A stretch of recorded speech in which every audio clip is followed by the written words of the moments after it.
Good morning, students. Hope you all are fine. In previous lecture, we learnt about applications of dimensional formula. Today, we will learn accuracy and precision of instrument and errors. Students, accuracy and precision both are very close to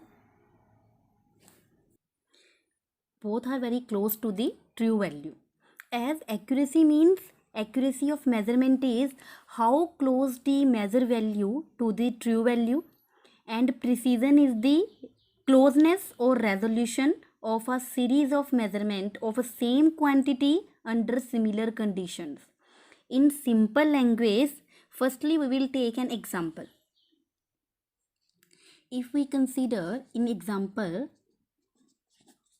if the true value of certain length, कोई भी length लें हम, उसकी true value जो उसकी actual value है that is 3.678 centimetre, and with the help of two instrument we will find the value. And first one जो फर्स्ट इंस्ट्रूमेंट से मेज़र की that length is 3.5 centimetre, and with the second instrument that one is 3.38 centimeter. And now we will differentiate these two terms, accuracy and precision. accuracy का मतलब है कि जो value इसके जितना पास होगी 3.678 के जितना क्लोजेस्ट टर्म होगी वो हमारी एक्यूरेट टर्म होगी. वो लेस प्रिसाइज होगी पर एक्यूरेट होगी. फॉर एग्जाम्पल 3.678 ट्रू वैल्यू है, then first one has more accuracy because 3.5 is more closer to 3.6 than 3.3. So 3.5 is more accurate. पर प्रिसीजन के लिए हम क्या बोलेंगे, यहाँ पे हमारे पास 3 डेसिमल के बाद 3 वैल्यूज़ हैं 3.678, बट इन फर्स्ट इंस्ट्रूमेंट हमारे पास डेसिमल के बाद सिर्फ एक वैल्यू आई, मतलब हमारे पास जो नंबर ऑफ फिगर्स हैं वो कम हो गए. और वेयर एज जो हमें सेकंड इंस्ट्रूमेंट ने वैल्यू दी है उसने डेसिमल के बाद हमें 2 वैल्यूज़ दी हैं. इट मीन्स ये एक्यूरेट तो नहीं है पर प्रिसाइज्ड वैल्यू दे रहा है, क्योंकि उस क्लोज सीरीज़ में उसने वैल्यूज़ को तोड़ा नहीं है.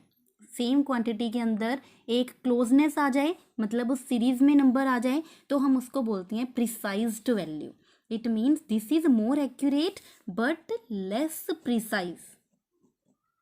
But in decimal अगर हमारे पास जितनी वैल्यूज इधर आ रही हैं, अगर कोई वैल्यू उसके आसपास भी आए then it will be more precise but less accurate. This is the difference between accuracy and precision. क्योंकि हम इन टर्म्स में कन्फ्यूज़न हो जाते हैं, क्योंकि कन्फ्यूज़ हो जाते हैं accuracy और precision दोनों ही क्लोज होती हैं ट्रू वैल्यू के, पर कैसे होती हैं ये तुम्हें एक एग्जांपल से बता दिया. We will to resolve these terms accuracy and precision we will learn a next topic that is errors. Any uncertainty resulting from measurement by a measuring instrument is called an error. अगर हम अपने experiments में value solve कर रहे हैं और वो true value के आसपास नहीं पहुंच पा रही है या ट्रू वैल्यू से कम आ रही है, तो इट मीन्स क्या क्रिएट हो रहा है, एक एरर क्रिएट हो रहा है, एक अनसर्टेनिटी आ रही है हमारी वैल्यू में. There are 2 types of errors. Number 1 is systematic and number 2 is random. Systematic errors, इनके कारण हमें पता है सिस्टेमेटिक एरर्स के, बट इन रैंडम एरर्स हमें नहीं पता कि ये एरर्स क्यों आ रहे हैं. So random errors can be solved by mean, absolute error, or we can take percentage. We can solve this by mathematical formula. Whereas systematic errors are instrumental, personal errors हो सकती हैं, experimental technique गलत होने की वजह से हो सकती हैं. So errors which can be either positive or negative are systematic errors. These are of following types. Number 1 are instrumental errors. Instrumental errors imperfect design की वजह से होती हैं किसी भी इंस्ट्रूमेंट की, या तो स्केल सही नहीं है, या फिर हमारा कोई भी हम वर्नियर कैलिपर, स्क्रू गेज या वेइंग स्केल हम अपने प्रैक्टिकल्स में यूज़ कर रहे हैं उसमें क्या आ रहा है, 0 एरर आ रहा है, उस वजह से ये एरर क्रिएट होते हैं। Number 2 is imperfection in experimental technique. अगर हमारी टेक्निक सही नहीं है, हम एक एक्सपेरिमेंटल को सही नहीं कर रहे हैं, और या तो फिर एक्सटर्नल कंडीशंस की वजह से ये एरर्स आते हैं। टेम्परेचर, अगर हम कोई एक्सपेरिमेंट समर में कर रहे हैं और फिर उसी एक्सपेरिमेंट को हम विंटर में कर रहे हैं, then there will be difference between two values. So these errors occurs due to external conditions also and occurs when our technique is not accurate. Number 3, personal errors.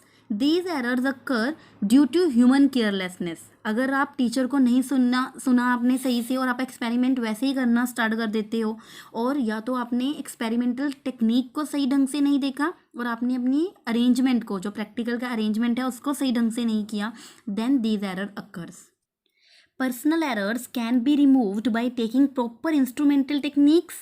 और अगर हम उनको एक सही एटमॉस्फेयर में करें, सही कंडीशंस में करें और सही टेक्निक्स में करें, तो हम इन सारे सिस्टमेटिक एरर्स को रिमूव कर सकते हैं. Whereas in second one is random errors. These errors occur due to unpredictable fluctuation in experimental conditions. हमें नहीं पता किस कारण हो रहे हैं, किस वजह से हैं, पर्सनल है, टेम्परेचर की वजह से हो रही हैं, वोल्टेज सप्लाई की वजह से हो रही हैं.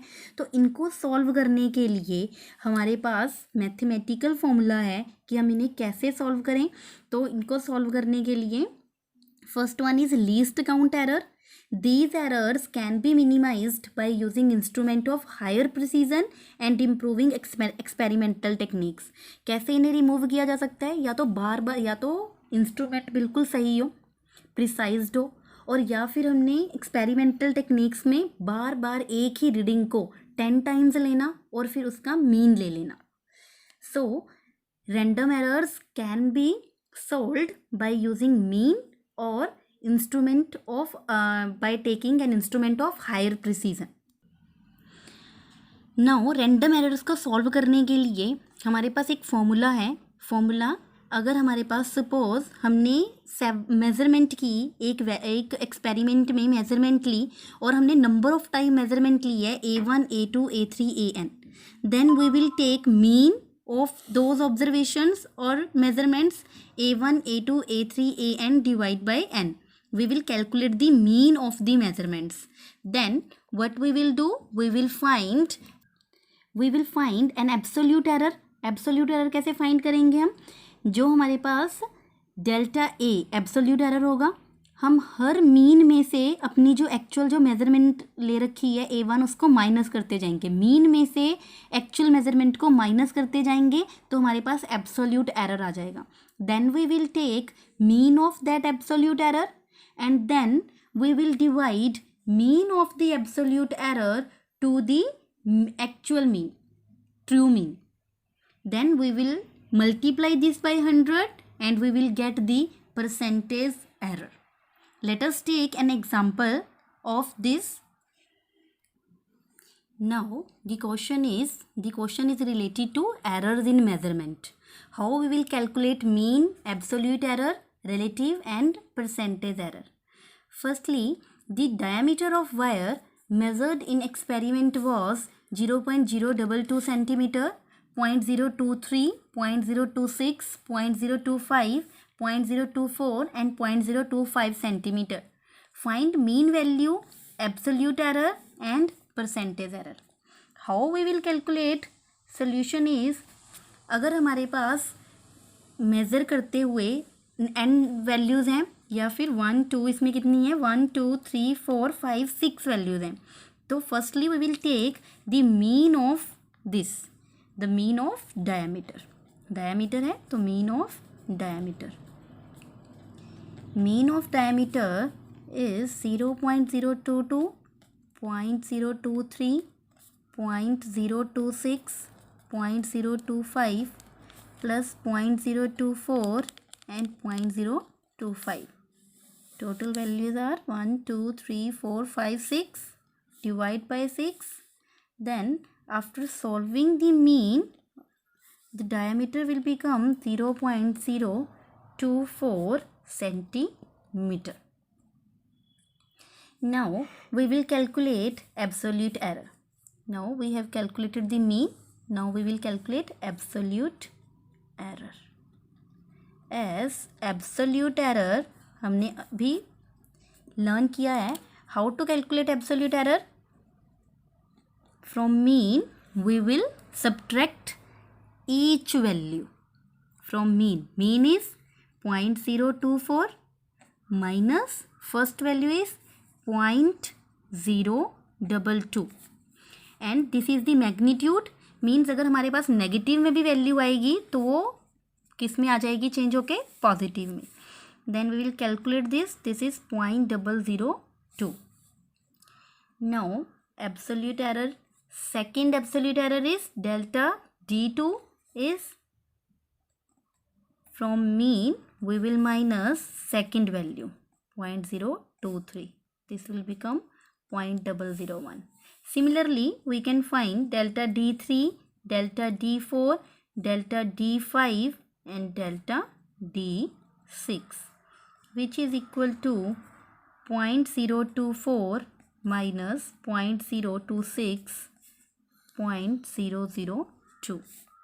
0.024 minus 0.025, which will be 0.001, and then it is 0. 0.024 minus 0.025. This is minus negative value, but because of the magnitude it will become positive. Then we will take mean of that absolute error. Absolute error, which is equal to sum of all the diameters, absolute diameters divided by 6. When we will solve this, 2 to 4, 5, 6, 7, 0.007 divide 6 and it will be 0.001 approximately. Now we have to calculate percentage error. How to calculate percentage error? Calculate percentage error, we will write the formula that absolute error to mean multiply 100. This is the relative error formula, and then we will multiply this by 100, we will get the percentage error. Absolute error is 0.001 and mean of the diameter is 0.024. Multiply 100 and we will get 4.2%, means 4% approximately. So the percentage error is 4%. This is your answer. These are important numericals. You can solve these type of numericals from your NCERT books or helping books. Now in next class we will learn about combination of errors. Thank you.